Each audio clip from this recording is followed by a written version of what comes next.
Hey there, NASCAR fans. Have you got your copy of the latest edition of NASCAR Pole Position Print Magazine? If not, there's no better time than now to subscribe at polepositionmag.com. NASCAR Pole Position is the only print magazine covering NASCAR. Officially licensed by NASCAR, NASCAR Pole Position Magazine is published throughout the NASCAR season, and each edition is an instant collector's item, packed with great feature stories and photography. The magazine is even mailed to you in a poly bag for those who love to collect NASCAR memorabilia. At polepositionmag.com, you can even find past issues available to purchase. Get your subscription to NASCAR Pole Position and get great NASCAR content delivered straight to your mailbox throughout the season. Learn more at polepositionmag.com. That's polepositionmag.com.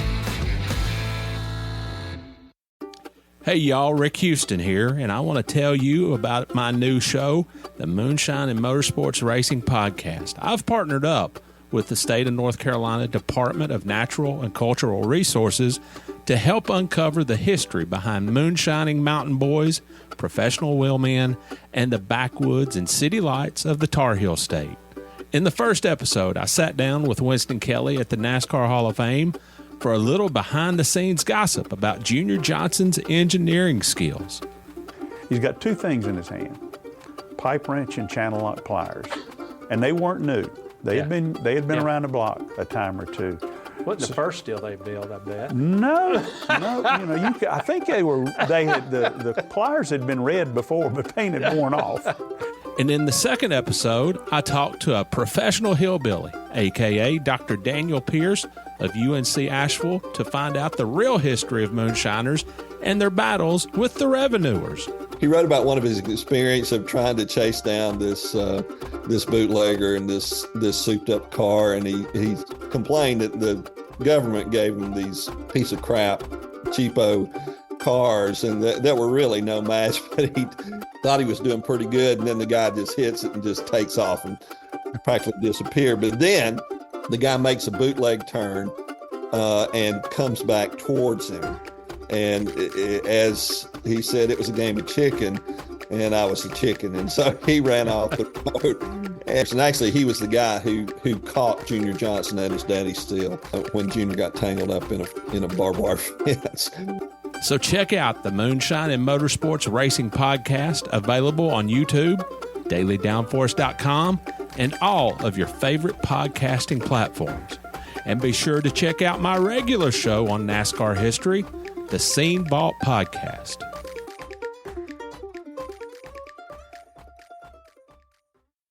Welcome to the Pickup Throwdown Truck Series podcast, the only NASCAR podcast that's always down to truck.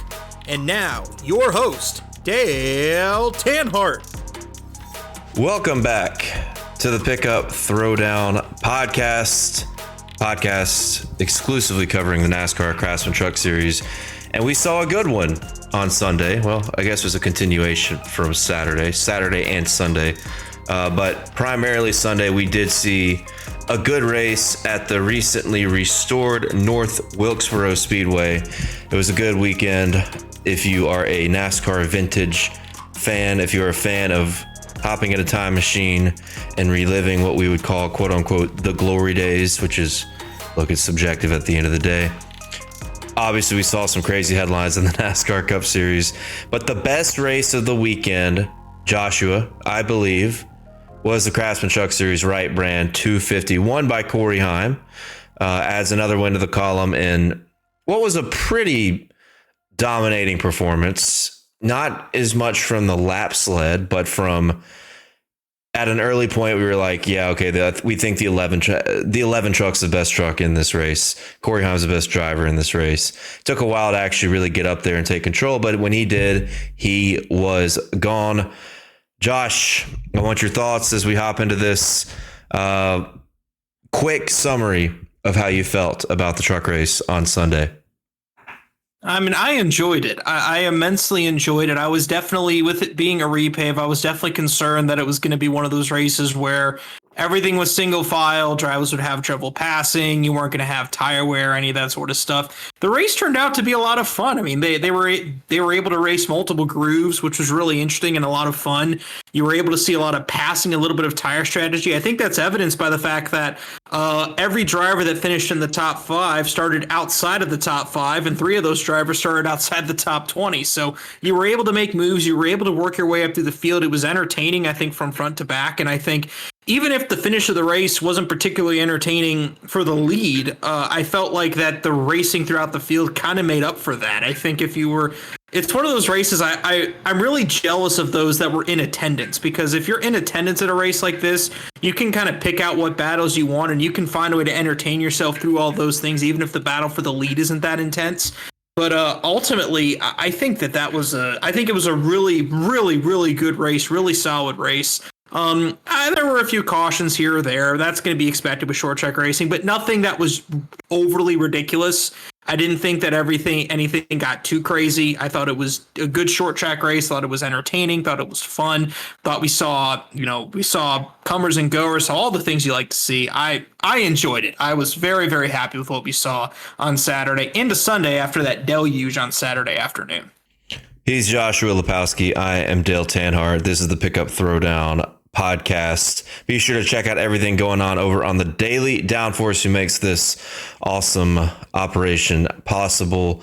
It's the biggest week in motorsports coming up as well. There's going to be a lot of content to get you revved up, I should say, for the Coca-Cola 600 weekend. And there is a truck race coming up at Charlotte on Friday night. But before we get to that, I love what you said. We had quite the downpour. Somebody forgot to unclog a drain, or they neglected the unclogging of the drain.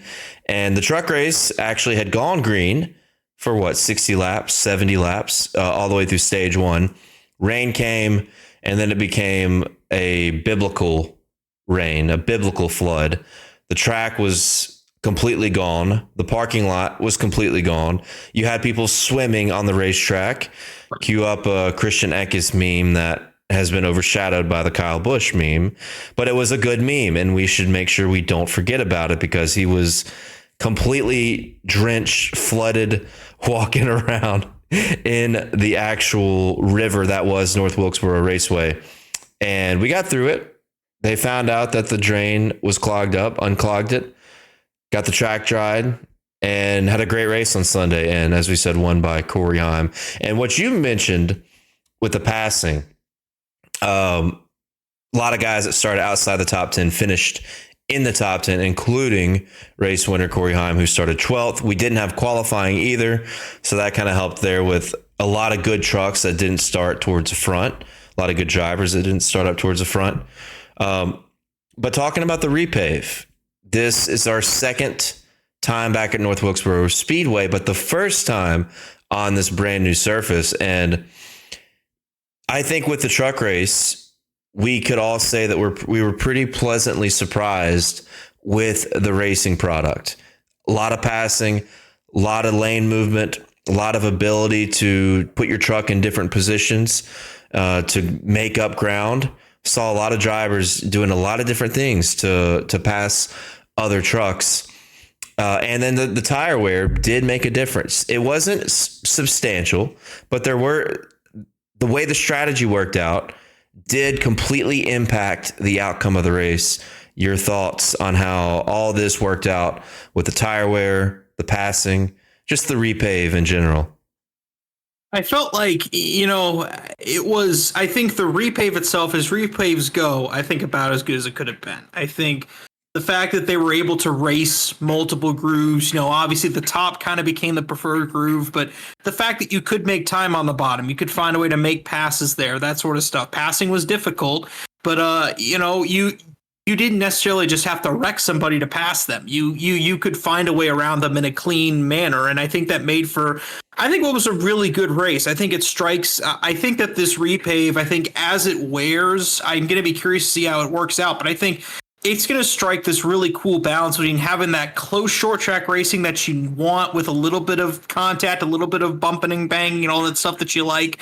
It's going to have a little bit of that, but it's also going to have that little bit of finesse and driver skill involved with it that I think makes short track racing really compelling, and I think is what makes racing at this level particular so compelling. You're going to have a little bit of everything here with this track, and I'm super excited to see how it ages. I think it's going to age really well. I think it's going to be fun to watch. Obviously, I'm hoping the Cup Series fixes that short track package, because I think that North Wilkesboro could become a true gem. I think that we could be the best days in North Wilkesboro could be in front of it with all of that. And that's kind of what I felt about this repave. It was fun. When I was watching the race on Saturday before the rain delay, I thought to myself, man, this is one of the better short track races I've seen in a long time, because you could kind of do, there were multiple ways that you could make passes. There was a little bit of contact, there was that, but there was also guys that were able to find ways around each other cleanly. It struck that balance, which is really, really hard to do. Again, tire wear wasn't as big of a concern. It was sort of there, but not fully. And so I think that's going to be the next step with this track. I think once you start getting tire wear involved in it, that's when it's going to become really good. But I was thrilled with it. As repaves go, I felt like it was about as good as you could have asked for. Yeah, no, I totally agree. And like you said, the Cup Series, for what it has been in 2024, I would say a massive success.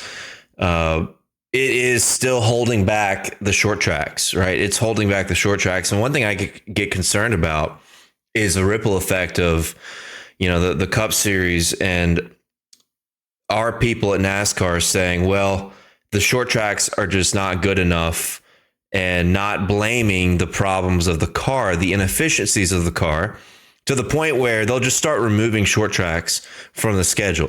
I think we're going to lose Richmond in the Cup Series, from what I've heard. I'm sure you've heard that as well. And this could have an effect on the Truck Series, right? The Truck Series has a good short track product. And I get concerned more and more when it feels like NASCAR leadership won't stand up and say, fine, we've had enough. Let's just do what the majority of fans, industry, drivers want, add horsepower, or just find ways to actually fix the race car that have been mentioned throughout the industry. And that would allow the short tracks to be better, and it would not threaten other series that exhibit great racing at the short tracks like we saw this weekend. So totally agree with that sentiment. To that point, what you said, if NASCAR's solution to fixing the short track package is just taking away short track races, then that means you've messed up, quite frankly. It means you screwed up big time, because and where's the accountability? Right. Honestly, like that's what needs to happen. You need to find a way to fix the short track product, because of how, you mentioned, specifically talking about the Truck Series. Think about how great short track races are in the Truck Series. Like even this year, great race at Bristol. That was a fun battle between guys like Christian Eckes and Kyle Busch and Matt Crafton. Really fun. Martinsville was a ton of fun. Martinsville was a great race. The Truck Series still puts on really good short track shows, and I think even North Wilkesboro was really good. I guess North Wilkesboro, because of the finish, you could maybe say it might have been the weakest of the three so far this year, but even then, it was still a really entertaining and really fun race. But we've seen so many good short track races in the Truck Series. Like you said, I would hate to see, the Truck Series losing short track dates because of that. And even in that sense, like if the Truck Series is so good on short tracks, why don't we start putting more standalone dates on short tracks?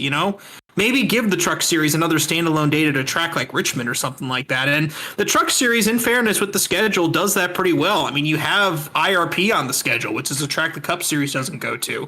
You have Milwaukee's an intermediate, but still, that's a standalone race. You have that on the schedule. Like you said, I would absolutely hate to see that if it would mess with the Truck Series, schedule. But look, with the Cup Series short track product, like NASCAR has to make some changes. I don't know that I'm convinced the tires are gonna fix the product the way that people are hoping that it will. I hope that NASCAR gets to the point where they just change it, because that's what they should do, instead of taking races away from short tracks. And So I think I'm hoping so. Just make sure Martinsville's got 2 dates a year. Make sure Bristol's still got 2 dates a year. Keep those races in the Truck Series, dude. Honestly, what if? Let me propose this idea here. What if the Cup Series has an off weekend? You have a standalone Xfinity and Truck weekend at a track like Bristol or Martinsville. I think that would be awesome. Just for a TV product for the hardcore fans, I think that'd be awesome. Interesting. Well, the Truck Series was kind of founded upon the idea of standalone local short track type of stuff. Like, I think of like Mansfield, right? We used to go to Mansfield until like 2010 or 2011. Seemed like it had a good community. I just think about Donnie Leah. Donnie Leah won a race at Mansfield. Dennis Setzer was good there back in the day. But yeah, I don't hate that idea. I just think that, that the truck does put a good product on the racetrack at the 1.5 miles now. So it's not, I don't think there's people dying or there's not a lot of people dying for the idea of predominant short track racing in the series. I'm just more concerned about leaving and having less because of the ripple effect of what's happening in the Cup Series. And I think we're in the same boat on that front. But it would be good to experiment with more standalone truck races, like we're going to see at the Milwaukee Mile, right? Like people in the Milwaukee area that have been fiending for NASCAR activity for I don't even know, a decade now, maybe, since we've been back, other than last year when the Truck Series returned. Communities like that at some of these racetracks definitely help NASCAR have an incentive to return there. Like we saw last year, from what I remember, that was a good race, but a good crowd as well. So I think it'd be cool to see more standalone truck races at short tracks, maybe anywhere, and not just short tracks, because the idea, like, we lost Mid-Ohio, right? I love that Mid-Ohio race. I think just the idea in general of trucks getting creative with the schedule, not just being a perfect mimic of the Cup Series or the Xfinity Series, is something that would help the series out in the future. But all in all, I talk about the community stuff helping these type of ideas. North Wilkesboro, it doesn't matter what you put on the racetrack, that community is going to show up. I mean, they are going to be there. And when it comes to just the visual appearance, it's the best looking truck crowd of the year when we come to North Wilkesboro. So, always like that. And that's a good conversation. And let us know what you think. Tweet at us at Dale Tanhardt, at J Lipowski 18, at the Daily Downforce, and let us know what you think about this entire conversation about where the Truck Series stands on short tracks and or standalone events into the going future. But I want to jump into more about this race. We had some really good storylines. We also had a point shakeup. Huge day for Grant Enfinger, guy that finished second, a guy that I talked about last week, a guy that I bet on, actually. And Josh, I only bet on one driver this week in the Truck Series, which I couldn't even tell you the last time I did that. And it was Grant Enfinger to win and for a top three, which was a big one. I have to throw that in there. But Grant Enfinger proved that this team can run well. What are your thoughts on that 9 team and what they did to jump into the top 10, or I think he was already 10th, but to give himself a good points cushion up to 8th in the standings and to prove that he's got a potential winning capable truck now? I mean, that's 2 weeks in a row where Grant Enfinger has shown borderline winning speed. And we saw it at Darlington. We've seen it in North Wilkesboro now.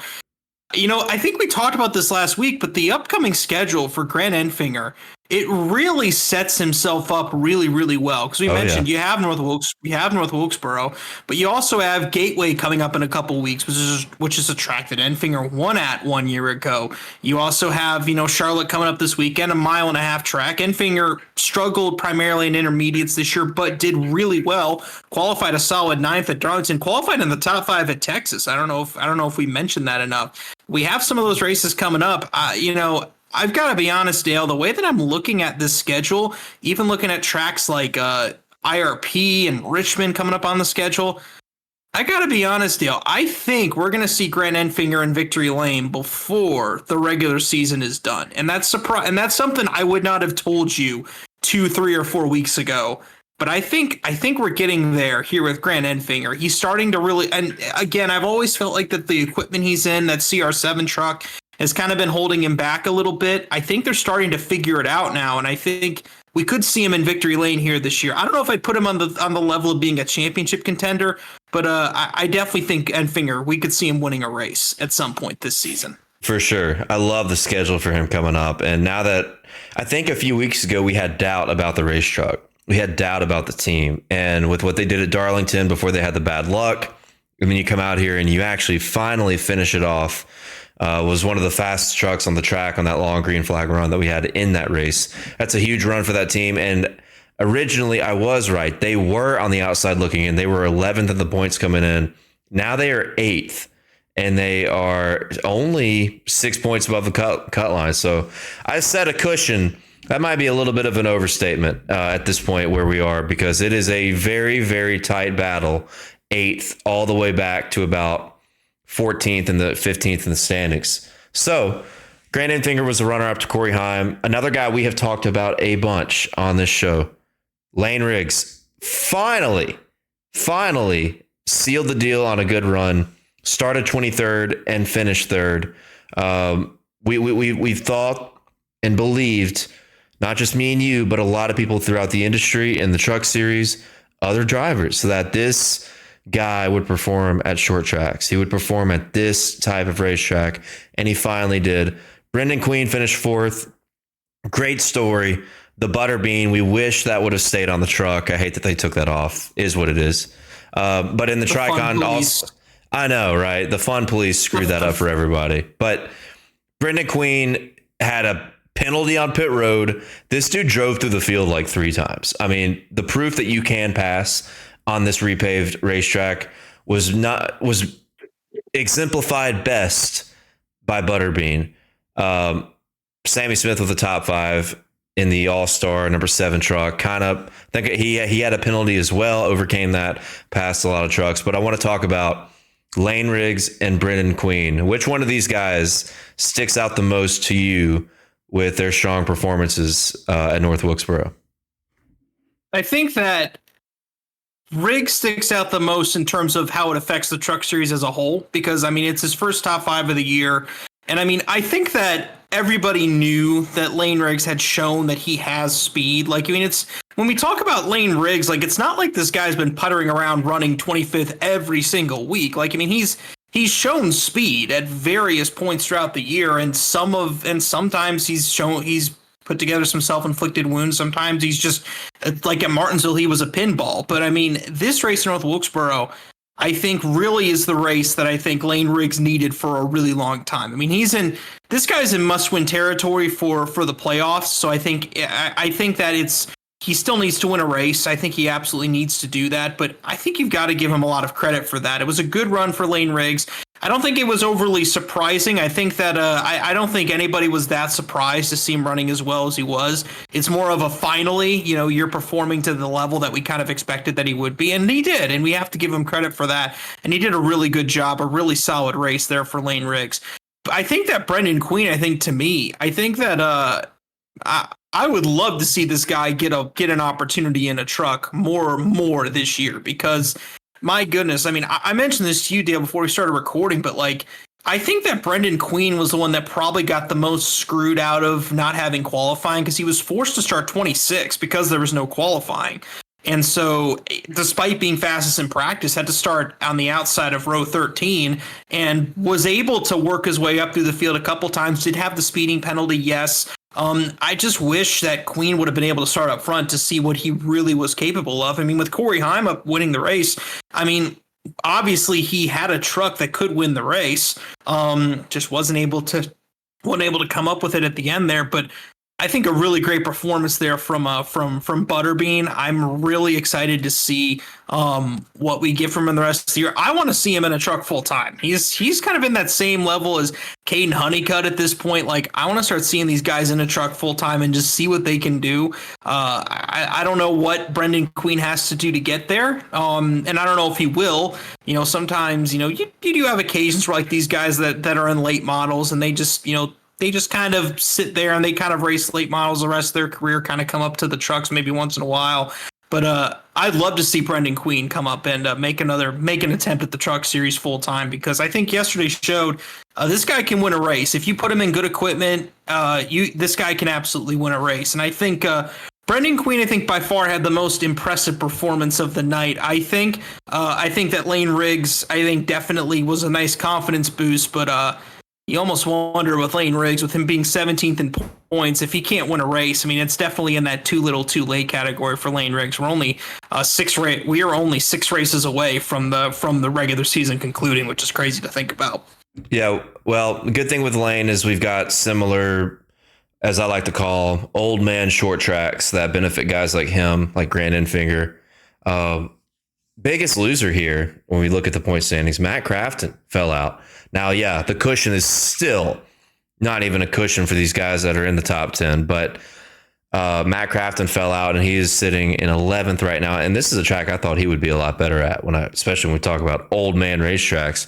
He ran in around 20th, 25th. It felt like all day long. Christian Eckes, who was undefeated at short tracks in 2024, finished P6.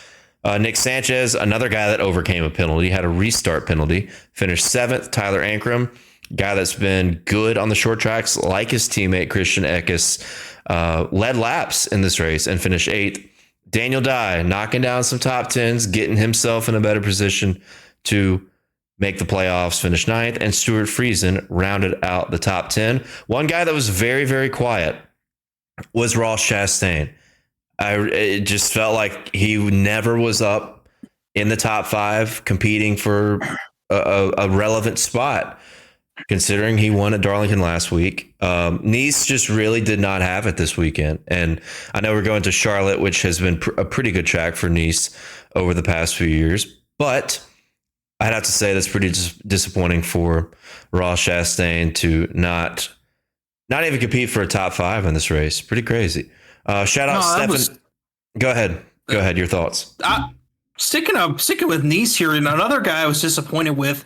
I know it sounds weird to say this, but Matt Mills, the dude he finished 5th last year at Richmond. So he's a short track guy, right? Yeah, short track guy, and he finished 18th. Something.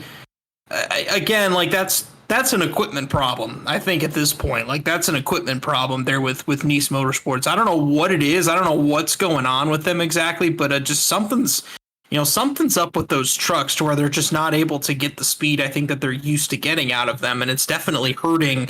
Definitely hurting in some instances. I'm going to look here to see exactly what their stats are on short tracks here this year. If you look at how they've done on short tracks this year, you go back to Bristol, no one finished inside the top 10 at Bristol. Curry 11th, Honeycutt 12th, Matt Mills finished in 25th. Go to Martinsville, Honeycutt had a top 10, but Bailey Curry 17th, Matt Mills 29th. No one's finished better than 9th on short tracks this year, which is, that just kind of shows you something's off with Nice's short track program. I'm not sure what it is, but something's just kind of off there, it seems. And if Ross Chastain can only finish 15th, I think that showcases that. For sure. Absolutely. Totally agree. You know whose program I feel like has kind of turned the corner a little bit. They didn't get the finishes they deserved, but ThorSport, Ford, a little bit better here and there. Lane Riggs, not with ThorSport, but got a top 3 for Ford, which is a very good sign. Ben Rhodes had a good truck. Jake Garcia had a good truck. They had the crew chief swap a couple weeks back and have already seen 2 good races under the belt with that switch after it's taken place. Jake Garcia led laps. I thought was definitely going to be a top 5 candidate with, I don't know how many, 45, 50 laps to go. Maybe the tire strategy or the tire saving, if that either of those had gone differently or gone a little bit better, he would have had a better run. Ben Rhodes had a good truck, sustained some pretty important right front damage. I think that hurt those guys in the long run. They finished 22nd, but I liked the speed. I like the speed, and I like the improvement, the overall improvement of that 99 team in particular, who earned a lot of stage points on Sunday and trying to defend that championship. Also, a guy that moved into the top 10 or held it at least top 10 in points after this race. Shout out Stephen Parsons. We love seeing the family name of these guys that are sons, grandsons of legends, and Stephen Parsons in that number 75 had a solid run, had to deal with some adversity, got lapped, started 33rd, finished 17th. I like Stephen. He's a good dude. Got to give him a shout out. We had another short track ringer in Dawson Sutton that a lot of people were high on. The Rackley trucks, him and Ty Dillon just were not great. And Dawson Sutton ended up finishing 28th. Ty Dillon finished 25th, his Rackley War teammate. We got to mention, I feel like I was giving some shout outs. Now we're going on the opposite end of the spectrum. Connor Jones, again, was called to the NASCAR hauler. Why? I'm not exactly sure. But Connor Jones, when it looked like, on the theme of Thor Sport at least, was also running well in the top 5. His race fell apart. He had another incident on track. And I want you to find the tweet, or a tweet, about the radio transmission that happened between him and somebody on the team. What was that? Because it was pretty damn funny. It was pretty funny. I'm looking for it at the moment. I mean, Connor Jones, I mean, the dude's just, I mean, I think at some point you just have to realize someone doesn't have it. And I wonder if Connor Jones has kind of gotten to that point. He hasn't finished better than 14th in almost a full season of Truck Series racing. At this point, he's made 14 starts. I mean, goodness gracious. But essentially, I can't find exactly what the tweet was, but I know what it was. But Connor Jones made a comment on the radio saying he couldn't drive a car without power steering. And I just found it. Connor Jones was asked if he wants to keep running or park it. Jones said, quote, "I can't run it without power steering." Crew members said, quote, "You could be a man," in response to that. That tweet was from Toby Christie. I mean, here's the thing. In fairness to this crew member, and honestly, I probably side with the crew member here. How many times have you heard of drivers racing without power steering in the Cup Series? Like the greatest finish of all time, the 2003 Darlington race, Kurt Busch had no power steering in the final laps of that race. So like, of course, like, yes, it's not easy to drive the car without power steering, but people do it. It happens. Yeah, it still happens today. Still happens. Come on, today. Connor. Dude, your job's to run the car until you absolutely can't anymore. Other guys can do it. Why can't you? So I can understand the crew member's plight in this scenario. Now I'll give him a little bit of a benefit of the doubt. The kid was born in 2006. If that doesn't make you feel old, I don't know what will, because wow. He's 18 years old. He's young. He's got time. He struggled, and I've been pretty perplexed by some of the things that have happened with him being in that race truck in 2024. But it deserved a shout out because I read it and definitely laughed out loud when it happened. Glad you found that tweet. Shout out Toby for making that known to the public. It definitely got some good interactions when we talk about everything in the Craftsman Truck Series and at North Wilkesboro this past weekend. And I think we're going to wrap that one up. It was a good race. I know this is all overshadowed by Kyle Busch and Ricky Stenhouse to some degree. Do not forget, though, the best race of the weekend was the Craftsman Truck Series race at North Wilkesboro, Saturday/Sunday. Survived the rain, came back, and they put on a show on Sunday morning. I don't know the next time we'll ever see that again. Sunday morning truck race. That was pretty cool. Moving on. The biggest, greatest, most awesome week in motorsports is on the horizon, and it starts with the Craftsman Truck Series at Charlotte Motor Speedway Friday night, the North Carolina Education Lottery 200. Josh, let's talk about the entry lists. We've got some notables. Looks like I think we're gonna have one truck that's gonna go home. 39 trucks for 38. Two trucks. Ooh. 38 trucks, 36 spots. Dig into it. Let me know. Let us know what we're looking at with drivers, new faces, new places. What do we got for Friday night? First of all, Dale, I'm going to let you celebrate this for a moment. No Cup guys in the field. That's me clapping. I'm sure you can hear it just fine. Go ahead. Keep going. Oh, you love it. You go, no Cup guys in the field. Yes. Interesting notable drivers. Brett Moffitt making a return. He's in the number 1 truck for Tricon Garage. That's a guy that can win the race.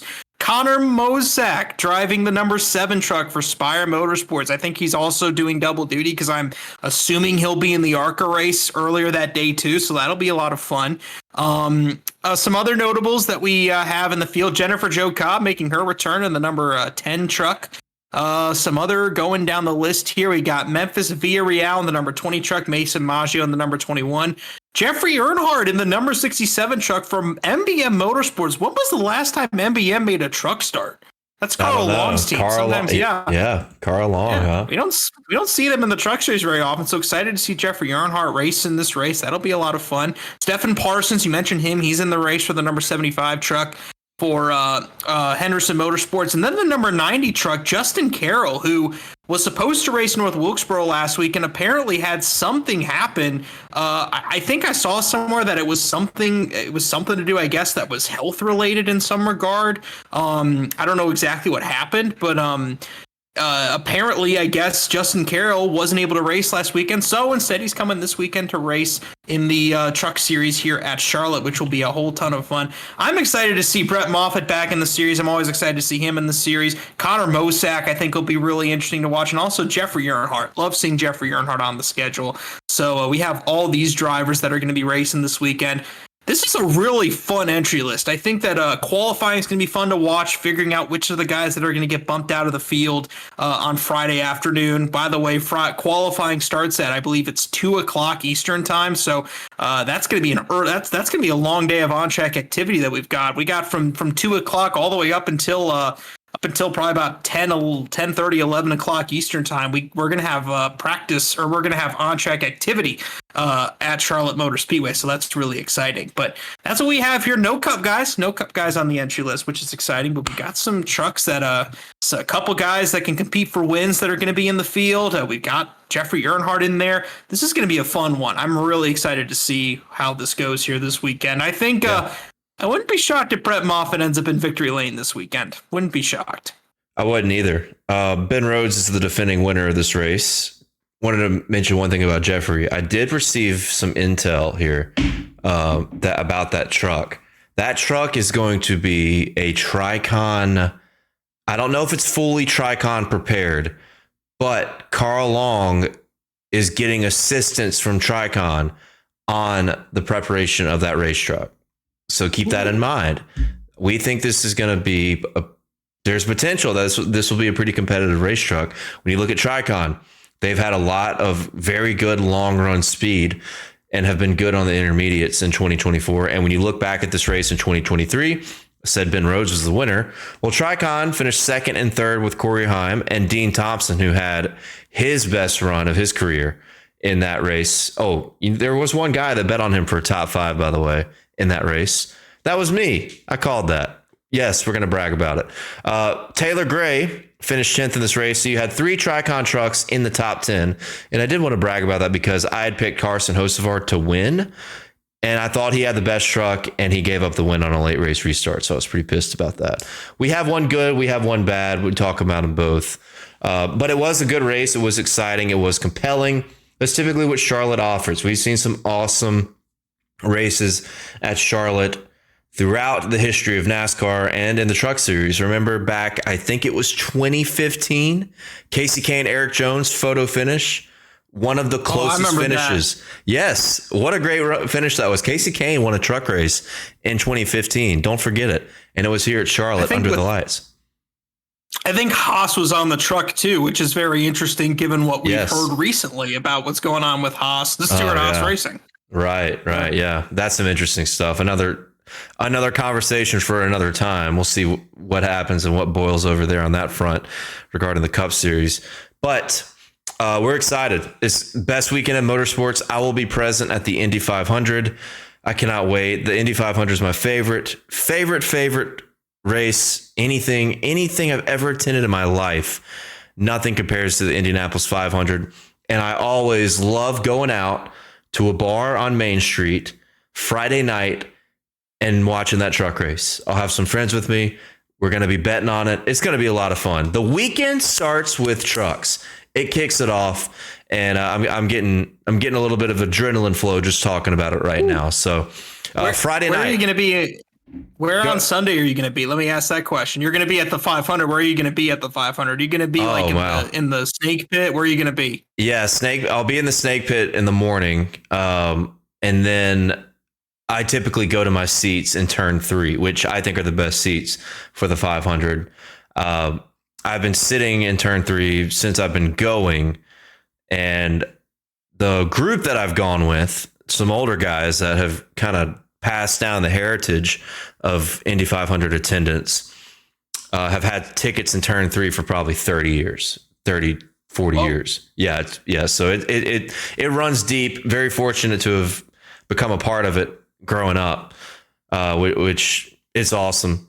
But it starts with trucks, baby. So Friday night is going to be a lot of fun. Let's talk predictions now that we've gotten kind of the outlook of the truck race out of the way. 1 winner, 1 loser, 1 underdog.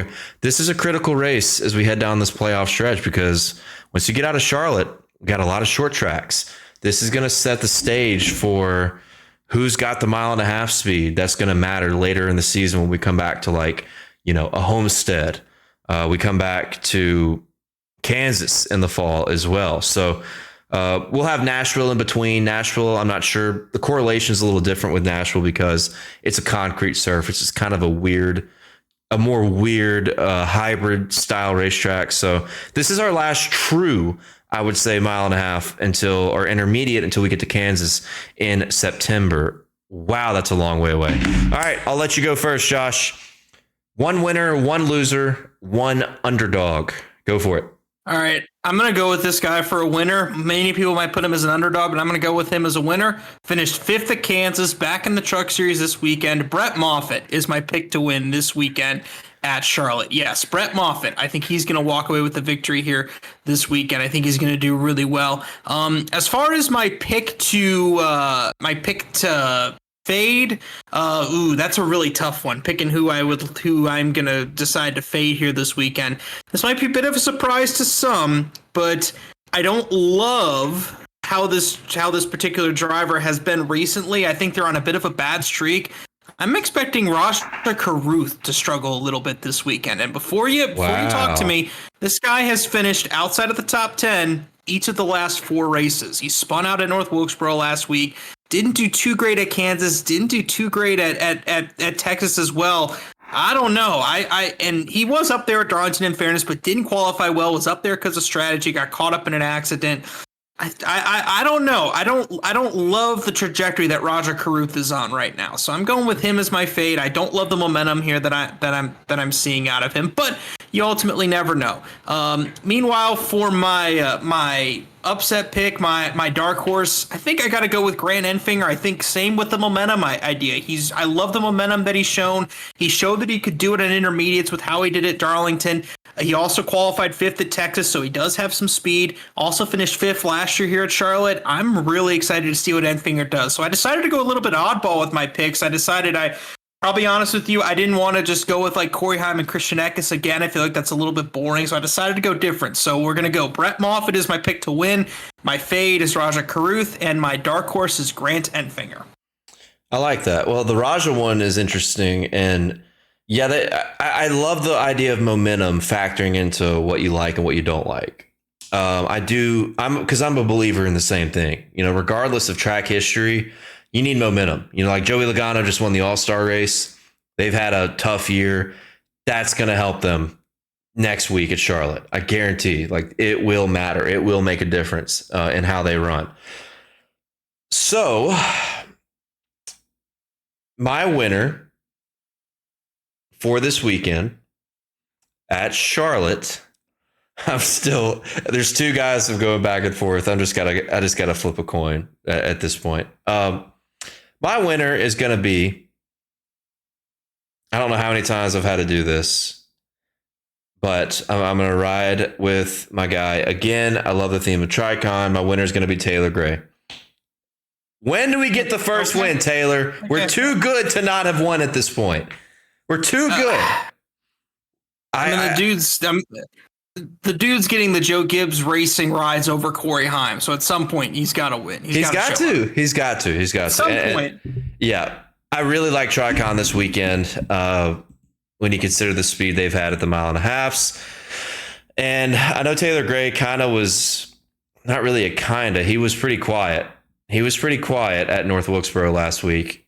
But when it comes to overall speed, these guys have run considerably well at the intermediate racetracks compared to what they've done at short tracks in 2024.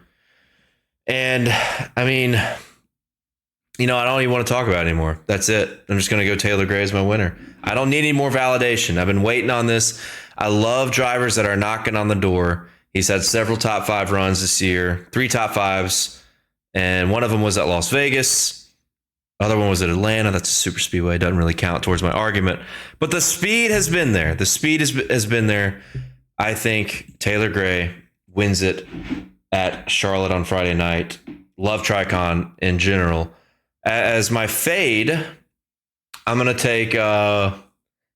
I feel like I'm taking Ty Majeski. I'm fading Ty Majeski. I'm just so sick of this guy running up front, leading laps, and it's like Martin Truex in the Cup Series.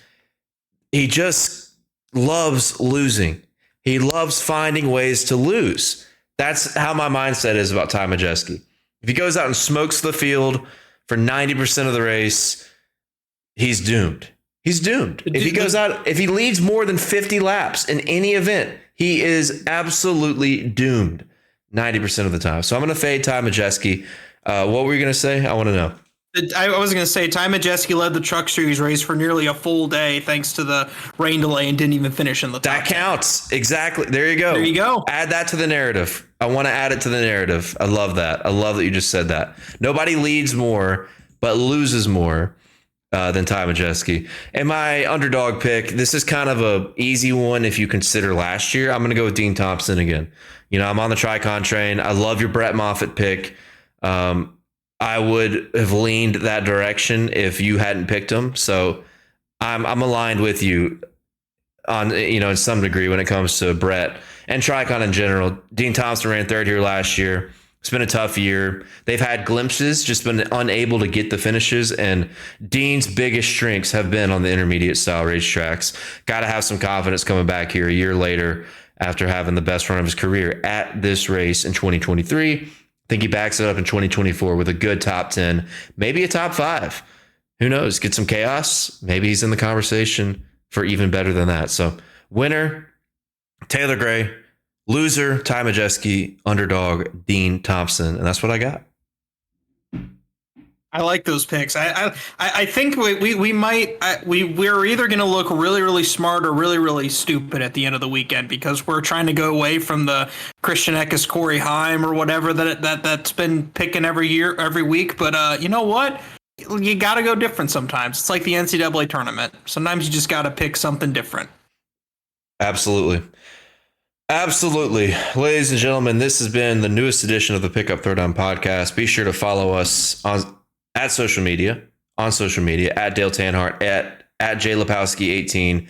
Got a lot going on at thedailydownforce.com. Bookmark it because it's your favorite website and there's going to be a lot of content throughout the week leading into the greatest weekend in motorsports. And if you like what you hear, if you're a fan of the Craftsman Truck Series, be sure to subscribe, like, share on any of your favorite podcast platforms as we gear up for the Charlotte Motor Speedway North Carolina Education 250. Is that what it is? 250 miles? 200 miles. There you go. Petition for longer truck races. Maybe one day. But that's what we got here for this edition of the Pickup Throwdown podcast. Thank you guys for listening once again and enjoy Truck Night in America on Friday night to kickstart the greatest weekend in motorsports. We'll catch you guys next week.